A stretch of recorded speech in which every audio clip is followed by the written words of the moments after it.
असां सां कोऑपरेट करे पई यस नाले तंज़ीम जेको ही प्रोग्राम ऑर्गेनाइज़ करण में जंहिं असांखे साथ ॾिनो आहे उन्हीं जे एक्टिविस्ट गुलाब राजपूत जिन खे गुज़ारिश कंदुसि त हू अचनि ऐं पंहिंजे ख़्यालनि जो इज़हार कनि। गुलाब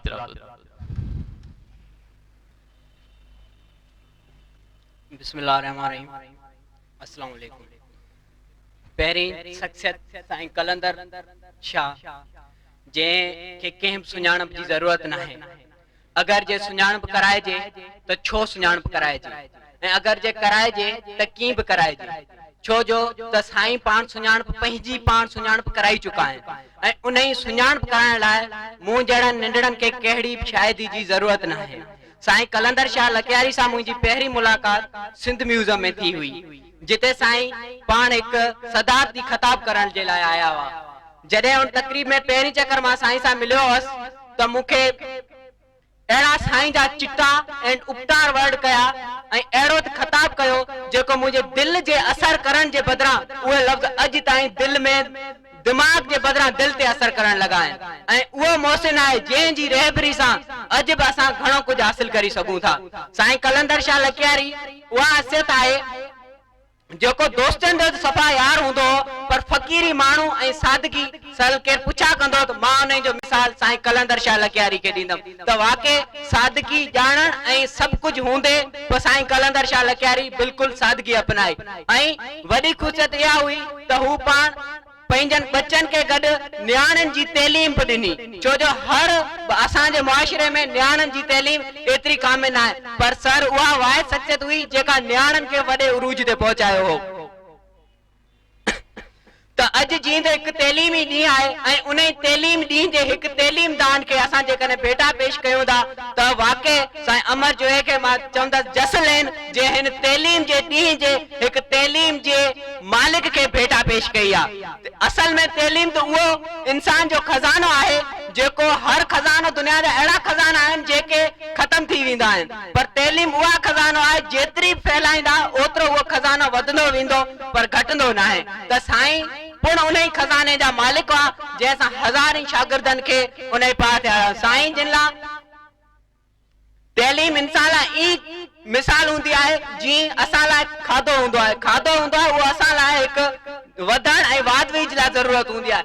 ईअं असांजी जिस्मानी सिकून लाइ खाधो आहे त रूहानी सिकून लाइ असांजी तैलीम आहे। साईं पाण उन तैलीम खे उजागर कयो ऐं हिकु साईं जे शागिर्द जी हैसियत सां साईं हज़ारनि शागिर्दनि खे अहिड़ी उत्साह ॾींदा हुआ ऐं उन्हनि में अहिड़ी रूह फूकींदा हुआ जेको साईं हमेशह हिकु शागिर्द खे पंहिंजी मंज़िल जे माण्हुनि लाइ कॾहिं बि दिक़तूं पेश न थींदियूं हुयूं ऐं साईं हिकु रहबर ऐं काउंसल केरिंग अहिड़ी कंदा हुआ जेको उहो छोकिरो हिकु चकर उन पांच खे ॿुधंदो हो त उहो ईअं सम्झंदो हो त हू पंहिंजी ज़िंदगी सुवारी सघंदो।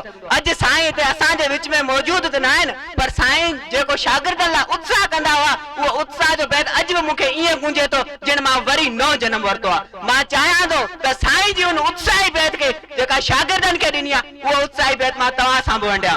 साईं जो उहो बैत इहो हूंदो त लहरों से डरकर नोक पार नहीं होती, लहरों से डरकर नोक पार नहीं होती, कोशिश करने वालों की कभी हार नहीं होती।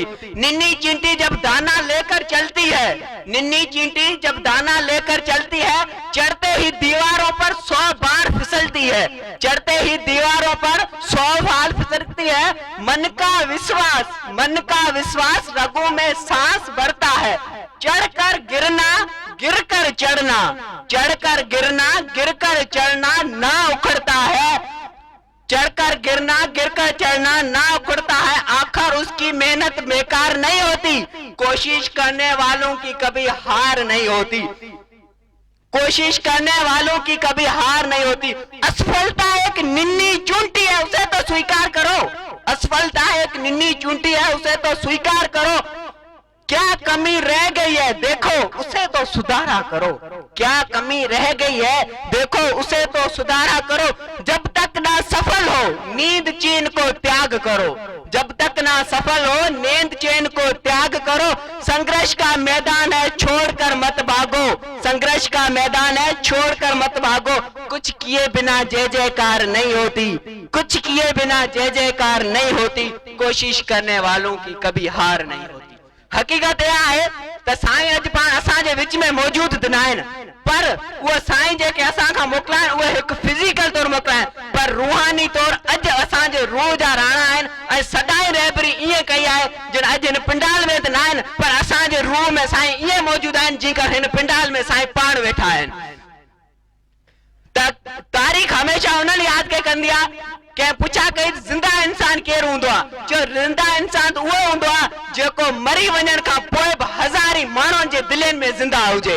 त बिल्कुलु साईं अॼु असां हज़ारनि दिलनि जे ज़िंदा में मौजूदु आहिनि। त कंहिं केॾो सच चयो आहे त के जो वेंदा आहिनि त पतो कंहिंखे न पवंदो आहे, के जो वेंदा आहिनि त कंहिंखे पतो न पवंदो आहे, के वेंदा आहिनि त शहर सारा रुली वेंदा आहिनि, के जो वेंदा आहिनि त शहर सारा रुली वेंदा आहिनि। कंहिंखां बेज़ार ज़मानो हूंदो आहे त बि वेठा हूंदा आहिनि, कंहिंखां बेज़ार ज़मानो हूंदो आहे त बि वेठा हूंदा आहिनि। कंहिंखे हूंदी आहे ज़रूरत त बि उथी वेंदा आहिनि, कंहिंखे हूंदी आहे ज़रूरत त बि उथी वेंदा आहिनि। किन जे कब्रनि ते रुगो वारस हणंदा आहिनि कुतबो, किन जे कब्रनि ते रुगो वारस हणंदा आहिनि कुतबो, पर के माण्हू हर दिल मथां कुतबा लॻाई वेंदा आहिनि। महिरबानी।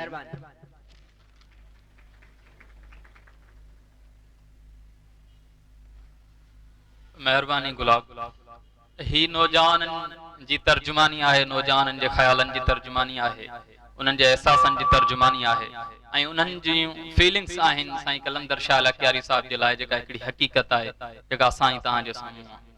साईं कलंदर शाह लखयारी साहिब जी सॼी ज़िंदगी किताबनि कलम ऐं शागिर्दनि जे विच में गुज़री। साईं जेके पंहिंजे फ़िक्र ऐं इल्म जा मोती विरहाया उन्ही जी साबिती असां ई तव्हां जेके इन पिंडाल में मौजूद आहियूं उहे ई आहियूं, जंहिंमां हिकु हिकु माण्हू माशाअल्लाह पंहिंजे पंहिंजे हैसियत में हिकिड़ो नंढड़ो इदारो आहे। साईं कलंदर शाह लखयारी पाण हिकिड़ी ईअं सम्झो त इल्म जी यूनिवर्सिटी हो, तमामु ॿोलियूं 16 खनि ॿोलियुनि जी आई थिंक साईं खे नॉलेज हूंदी हुई, उन्हनि जा माहिर हूंदा हुआ, इल्मो अदब जा माहिर हूंदा हुआ, लसानियात में त साईं हूअं बि भड़ हुआ। इन खां अलावा जेके ॿियो फारसी अदब, अरबी अदब, इंग्लिश लिटरेचर में साईं जी जेका स्टडी हुई माशाअल्लाह कमाल जी हुई।